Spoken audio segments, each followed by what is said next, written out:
In this video, I have some intermediate level tips and tricks for using the Yau5 method.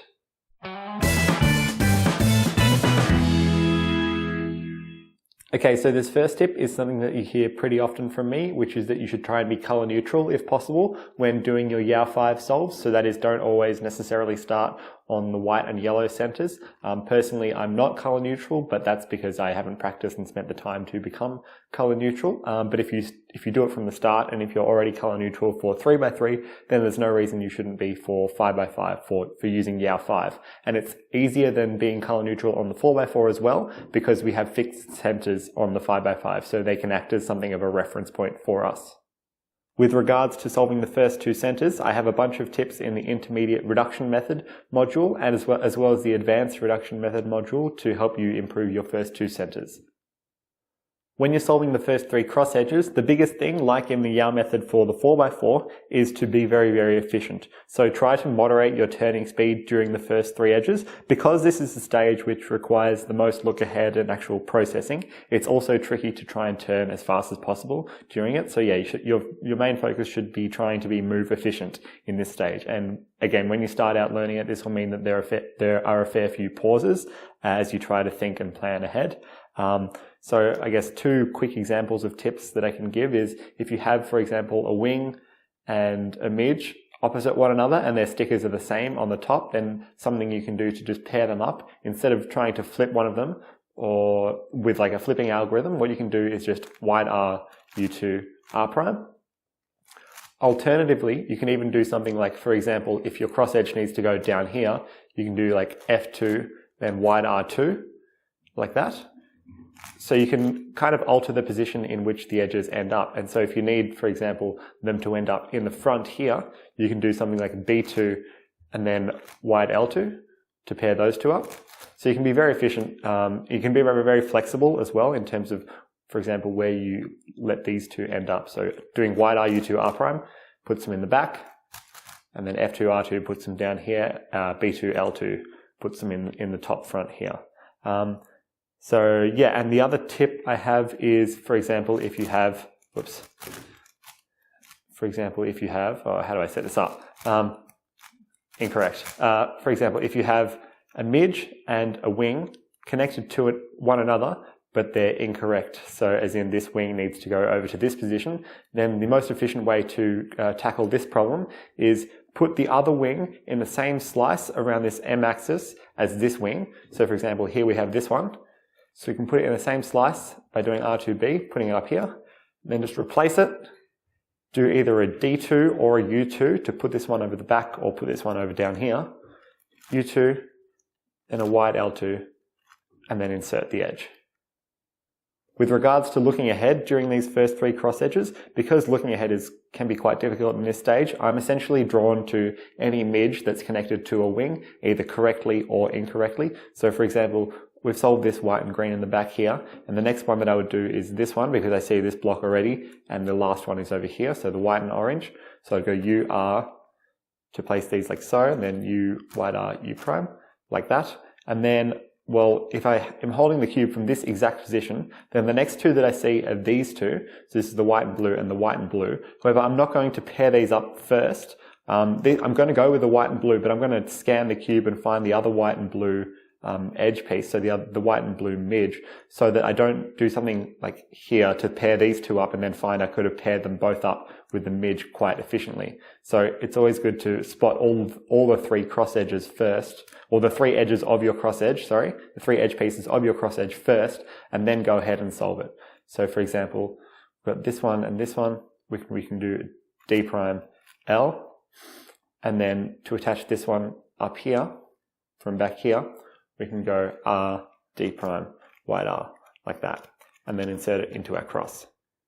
Building the last four centers with this cross restriction can be a little bit difficult and awkward for people transitioning from the standard reduction method because we have the restriction and some of the moves are a little bit more tricky. One way in which people like to transition and perhaps then even use in their Yau5 solves going forward is to actually make 2x3 blocks here, here, and here. So make three 2x3 blocks on the left-hand side and then solve the last essentially solve the last 4 centers at the same time by using the top face and a wide R turn. So let's do an example of that right here. So we've got this line on green. I'm going to pair this one up with these two, like so. So I've got this 2x3 block. Now I'm going to make another 2x3 block on orange over here.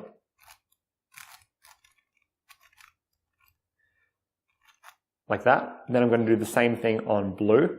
This one is a little bit more tricky, I suppose. Like so. And now, because I have this 2x3 block, this 2x3 block, and this 2x3 block, then all I need to do is use the wide R slice and this U face to solve the entire last 4 centers. So we'll start out by solving, for example, I see these 2 oranges and this orange piece right here. So I can pair them up like that, put them on the bottom. Now I've got these 2 and this one, which is not a particularly nice case. We can do something like, we can do a commutator, I suppose. So R prime U, M, U prime, wide R, U, M prime. Alternatively, we could have done it with just wide R and U slices, and then got our last 2 centers. But essentially, making these 2x3 blocks on the left-hand side all around means that we don't have, when we're solving them, we don't have to worry about this cross, because we're just using wide R and U moves to finish off these 3 centers as well as the top center.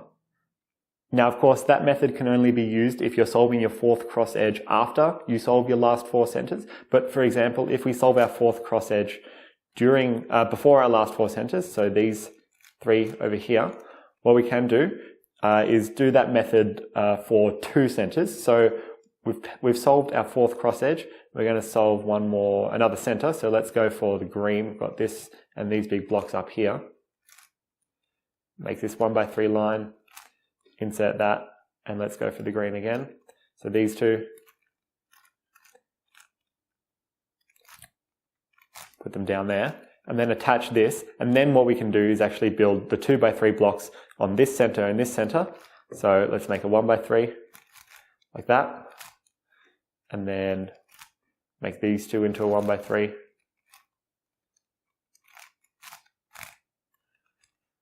And you'll notice that you do use R2 moves quite a lot. And if you're doing multiple R2 moves in one kind of trigger, it's useful to do one like backwards and then one forwards. So alternate them like that. So we've got this 2x3 block. Now we need to just make another 2x3 block here on blue. And then we can do the same sort of thing. So using just the wide R and U faces, solve the bottom and the front center as well as the top center. And because this last edge is already attached to this solve center, we don't need to worry about it.